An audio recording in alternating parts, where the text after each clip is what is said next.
ඊළඟ ආත්ම භාවයේ කළුද සුදුද කියලා අපිට තීරණය කරගන්න වෙන්නේ. ඊළඟ ආත්ම භාවයේ විතරයි මේ ආත්ම භාවයේ විතරයි මුළු සංසාරෙම සුගතියද දුගතියද කියන එක තීරණය කරන්න වෙන්නේ.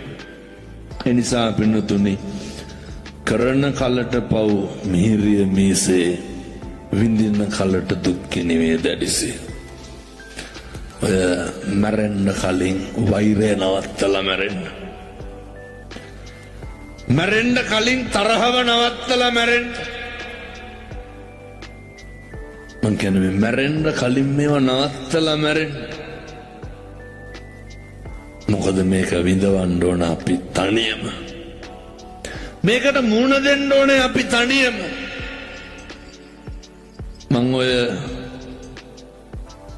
කොහරි ලෙඩෙකුට පිරිත් කියන්න ගිහිල්ලා පින්නතුනි බට ගහලා ඉන්නව දැකලා තියෙනවා.